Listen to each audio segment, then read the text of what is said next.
जब कभी भी छोटा सा बच्चा विद्यालय से आकर के आपसे लिपटे, खाना खाने के बाद आपकी साड़ी से मुंह पोंछ ले, आपके गले से चिपक जाए, चिल्ला के बोले खाना दो, तब कैसा माँ का प्रेम उमड़ता है, कैसा गजब को माँ को लगता है कि क्या ना दे दे हम इस बच्चे को। इसकी निश्चल मुस्कुराहट पे, इसकी हमारे ऊपर श्रद्धा भक्ति पे, इसका हमारे प्रति समर्पण पे माँ सब देती है। प्यार से 2 पुच्ची देती है उसके गालों पे, बेटा बना दिया ना तुम्हारे लिए, तुमको जो खाते थे अब वो दे दिया, हाँ बस माँ के हाथ का खाना है। वैसे ही भोजन चाची लगा दे, बच्चा खाता नहीं। जैसा उस बच्चे की अनन्य भक्ति है अपनी माँ के प्रति, ऐसे ही साधु के प्रति, दिगंबर गुरुओं के प्रति ऐसी ही भक्ति जब भगवान के प्रति हो जाए। 3 मोहल्ले पीछे से निकले थे तो कोई बात नहीं थी, दष्टम जिनेन भवनम भवताप हारी पढ़ते हुए चले आ रहे थे, लेकिन भगवान के मंदिर का कलश शिखर दिख जाए फिर पैर ना संभले, भगवान दिखने के बाद मन न संभले। प्रभु आ गया ना मैं आपके चरणों में, आपको छोड़ करके घर में जाकर के कितना परेशान होना पड़ता है। जब वो भगवान के पास लिपट करके भगवान की भक्ति कर ले, भगवान का पुरुष भी और महिला भी कैसे अपनी अपनी योग्यता के अनुसार वो घर से निकलता है प्रभु की भक्ति करने के लिए, भक्ति करके निकलता है। भगवान आपको देखा, निस्सही निस्सही निस्सही कहते हुए भगवान के उस जिनालय के 3 बार पैर पड़े। जिनालय के पैर पड़ना मूर्ता नहीं मानी जाती। 9 प्रकार के देवताओं में एक चैत्यालय को भी देव कहा है, और देव के पाद की स्पर्शना करने के साथ माथे में लगा करके ये वो भवन है जिसमें मेरे जिनेंद्र भगवान का वास है। इस भवन को भी चरणों में बारंबार नमस्कार करके अंदर प्रवेश करके प्रभु की भक्ति करता है वो पागलों की तरह।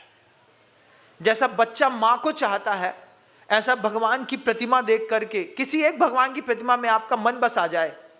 जैसे कई लोगों का कुंडलपुर के बड़े बाबा में है, कई लोगों का पदमपुरी के तिजारा में है, कोई महावीर जी आँख में बसाए हैं, कोई पैठन के नेमीनाथ भगवान बसाए हैं, कोई अंतरिक्ष पार्श्वनाथ किसी के दिमाग में बसा है, किसी के दिमाग में गोमटेश्वर बाहुबली भगवान बसे हुए हैं, अमरकंटक के आदिनाथ भगवान किसी की नज़रों को सुख देते हैं। जब जाते हैं बहुत दिनों के बाद तो बिल्कुल लिपट जाना होता है। ये भक्ति आर्टिफिशियल नहीं होती, मैं शब्दों में सिखा जरूर रहा हूँ, लेकिन आपको अंतरंग से उस एक्ट को करना है। हे भगवान कैसा जीवन है, कहाँ फंसा हूँ मैं, वहाँ से निकल ही नहीं पा रहा, आपके दर्शन के लिए मुश्किल हो जाता है। फिर पर्यायगत ऐसी अशुद्धता रहती है, माँ बहनें चाहती भी हैं तो आ नहीं पाती हैं। उसके लिए भी मंदिर आए तो भगवान से जाकर के बोल देना है, मुझे महीने में कम से कम 25-26 दिन आपका दर्शन चाहिए, मैं नहीं जानती, मुझे आपके दर्शन चाहिए। भगवान से ऐसा बोल के निकलो, भगवान सुनेंगे आपकी बात। फिर आनंद आता है, शावक पहुंचता है, शुद्ध द्रव्य लेकर के, चांदी के थाल रहते हैं, अच्छी उसमें द्रव्य रहती है, जल रहता है, शुद्ध वस्त्र पहनता है, भगवान की बेदी पर चढ़ता है, प्रभु के पाद पंकजों की स्पर्शना करता है, अपने जीवन को धन्य मानता है कि दुनिया में कितनी सारी ठंडी चीज़ें हाथ में लेकर के मुंह में रगड़ा होगा, लेकिन अभी आपके पाद पंकजों की ठंडक से मेरी आंख सफल हो गई। भगवान मेरा जीवन धन्य हुआ, ऐसी पर्याय पता नहीं कब मिलेगी। फिर पूरी वेदी की शुद्धि करता है, अभिषेक करता है, पूजा करता है, महोत्सव करता है, अपना सब चढ़ाता है, जो सबसे उत्तम होता है वो चढ़ाता है। मंदिर का चावल नहीं चढ़ाता।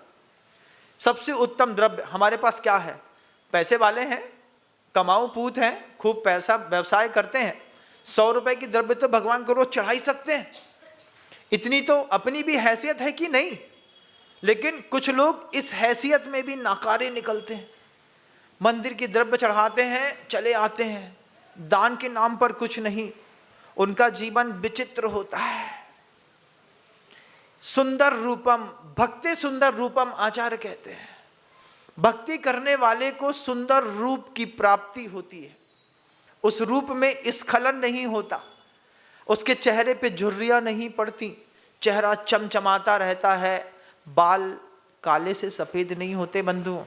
महाराज आपके भी सफेद हो गए, इसका मतलब आपने भी भक्ति नहीं करी होगी। सही बात है, जिंदगी के 20-21 साल तो ऐसे निकल गए। भगवान के मंदिर के जिनकुल में आने के बाद भी 20 साल तक तो भगवान नहीं समझी, आत्मा समझने में लगे रहे। बाद में समझ में आया कि व्यवहार भक्ति की भी जबरदस्त कीमत होती है। मंदिर में रखे जिनबिंब साधारण नहीं होते, असाधारण प्रतिमा के धनी होते हैं। भगवान तो सिद्धालय में विराजमान है, वो तो वहां है, यहां नहीं आने वाले।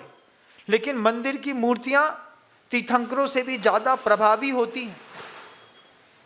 भगवान को बुरा कहोगे कोई फर्क नहीं पड़ेगा, तीर्थंकर की प्रतिमा के साथ गलत करोगे पूरा का पूरा परिवार जड़ मूल से नष्ट हो जाएगा।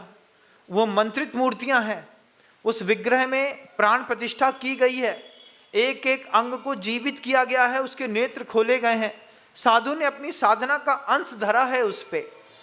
अंतरिक्ष पार्श्वनाथ भगवान में जब भद्रबाहु स्वामी ने 5 उपवास के साथ प्रतिष्ठा करी थी, प्रतिमा तपस्वी साधु की प्रतिष्ठा से अधर में आ गई थी। ये साधना का, मुनियों का और जिनबिंब का कमाल है। इसको हल्का नहीं समझिएगा। भगवान है ऐसे नहीं है, भगवान बहुत कीमती हैं, जबरदस्त कीमती हैं भगवान। किस साधु ने उसकी प्रतिष्ठा करी है, उस साधु की साधना कैसी, उसका कुल गोत्र कैसा, उसका धर्म ध्यान करने का तरीका कैसा, उसका ब्रह्मचर्य कैसा, इससे निश्चित होता है कि मंदिर प्रतिमा कितनी आश्चर्यकारी होगी। फिर आचार्य कहते हैं भक्ति सुंदर रूपम, उस भक्ति करने के कारण सुंदर रूप की प्राप्ति होती है। सुंदर रूप भी बहिरंग का भी होता है और अंतरंग का भी होता है। बाहर से स्वस्थ निरोगी शरीर मिल जाना, किसी भी प्रकार के 18 प्रकार के महारोग होते हैं, उस 18 प्रकार के महारोगों से देह का स्पर्श भी ना होना, गलित कुष्ठ होता है, उदंबर कुष्ठ होता है, लीवर का सोराइसिस होता है, स्किन सोराइसिस होता है, ये सब चीज़ों से अपने आप को मुक्त जीवन जी लेना। समझना तुमने किसी पर्याय में प्रभु की भक्ति बहुत अच्छे से करी थी, जीवन निकल गया, उम्र के अंतिम पायदान तक दांत साथ ना छोड़ें, आंतों में व्यवस्थित गतिशीलता बनी रहे, शरीर में लकड़ी की जरूरत ना पड़े, वॉकर की जरूरत ना पड़े, झुकना ना पड़े, हड्डियों के ऑपरेशन ना कराने पड़े। भक्ते सुंदर रूपम, इसको सुंदर रूप कहते हैं। बहिरंग का, अंतरंग की निर्मलता और दिव्य होती है।